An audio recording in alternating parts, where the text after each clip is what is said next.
Dear students, Assalamu alaikum rahmatullahi wa barakatuh.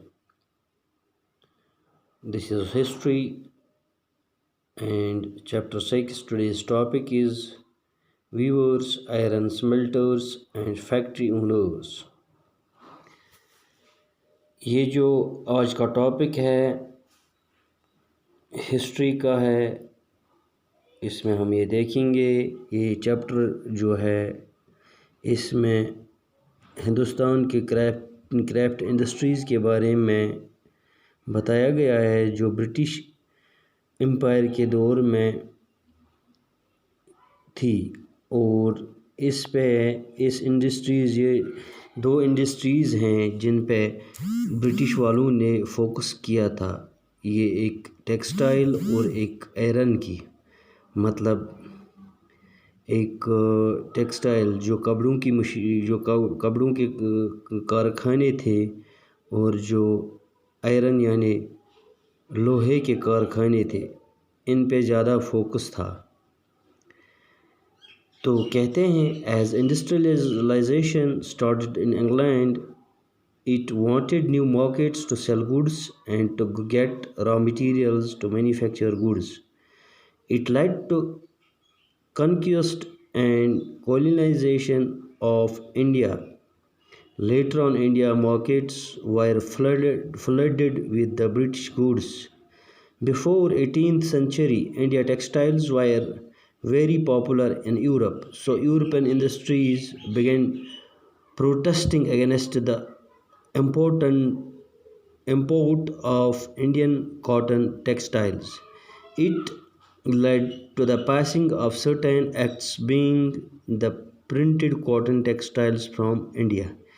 بچوں کہتے ہیں کہ جب یہ 18ویں صدی تھی، ہندوستان کی جو ٹیکسٹائلز مطلب کپڑے تھے، کاٹن کے کپڑے تھے، وہ یورپ میں بڑے مشہور ہوئے۔ تو یورپین انڈسٹری والوں نے کیا کیا، انہوں نے پروٹیسٹ کیا انڈین کاٹن ٹیکسٹائل کے خلاف، جو ہندوستان سے کپڑا برآمد ہوتا تھا یورپ کے لیے، امپورٹ ہوتا تھا، وہ کاٹن تھا، اس کے خلاف کنہوں نے یہ پروٹیسٹ کیا؟ یورپین مل والوں نے۔ تو کیا ہوا کہ it lead to the passing of certain acts banning the print cotton textiles from India. کہہ رہے ہیں کہ انہوں نے کچھ ایکٹ پاس کیے جس میں یہ قرارداد بھی پاس ہوئی ہے کہ ہندوستان کے جو بھی کاٹن ٹیکسٹائلز ہے ان پہ بین لگے گی۔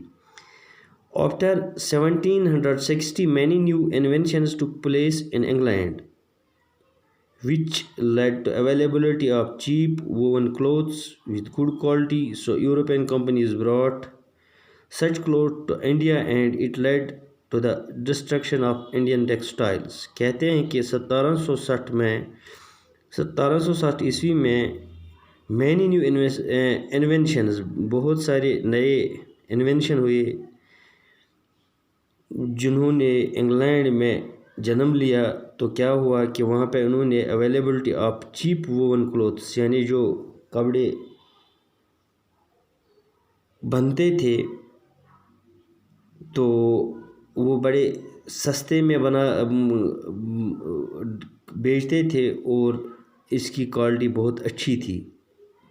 سو European companies brought such clothes to India, تو یہی کپڑے یورپین لوگوں نے ہندوستان بھیجنا شروع کیا، کیونکہ ان کا مقصد ایک ہی تھا کہ جو ہندوستان کی ٹیکسٹائلز انڈسٹریز ہے ان کو برباد کرنا تھا، destruction of Indian textile industry.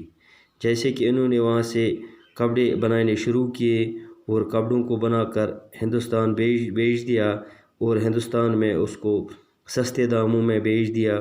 جو ہندوستان کی معیشت تھی، کپڑوں کی معیشت تھی، جو کپڑے بنتے تھے تو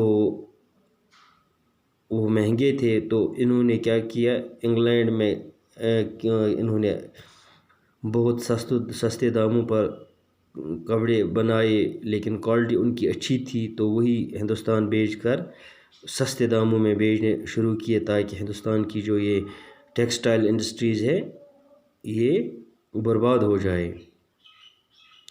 تو اس میں کیا ہے، development of the British cotton industry affected the Indian textile producers in many ways. تو development of British cotton industry جو ہے، تو انہوں نے ہندوستان کی جو ٹیکسٹائل پروڈکشن تھی تو اس کو بہت طریقوں سے اس پہ کیا کیے، اس پہ افیکٹ ڈالا. تو انڈیا انڈسٹریز ہے to compete with the British industries. تو انڈیا والوں کی جو یہ ہندوستان والوں کی جو یہ ٹیکسٹائلز تھی تو انہوں نے کمپٹیشن کس کے ساتھ اب شروع ہو گیا، برٹش انڈسٹریز کے ساتھ.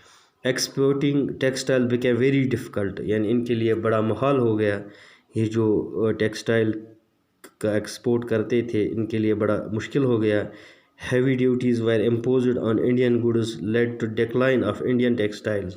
تو چونکہ ہندوستان غلام تھا، برٹش کا غلام تھا، تو انہوں نے کیا کیا، انہوں نے بڑے کسٹم ڈیوٹیز لگا دیے، بڑے بڑا ٹیکس لگا دیا جو ان پہ بھاری ہوتا تھا. تو اس کی بھی ایک وجہ ہے کہ جو یہ ہندوستان کے کپڑے وغیرہ جو باہر جایا کرتے تھے تو وہ بڑا مشکل ہو گیا ان کو دوسری ملکوں میں بھیجنا. تو یہ دن بدن اس کی تعداد کم ہوتی جا رہی تھی. چونکہ یہ میں آف لائن کلاس آپ کے لیے 8th والوں کے لیے پیش کر رہا ہوں. آج کے اس وبائی دور میں آپ سب اپنے گھروں میں رہیے، اپنے پریوار میں رہیے، اور یہ جو کلاسز ہم آپ کے پاس پہنچا رہے ہیں ان کو بڑی اچھی طرح سے دیکھ لیں تاکہ آپ کا بھی تھوڑا یہ جو کنسپٹ کلیئر ہو جائے گا. تو اس کے لیے اس وبائی بیماری میں آپ گھروں میں بیٹھیے، ماسک کا استعمال کیجیے، اپنے ہاتھ دھو لیجیے صابن سے، سینیٹائزر سے، اور گھروں میں صفائی رکھیے، اپنے ارد گرد میں صفائی رکھے تاکہ اس وبائی بیماری سے ہمیں نجات ملے. اور باقی ہم یہ کل انشاءاللہ دوسرا اس کا حصہ پڑھیں گے. باقی وسلام.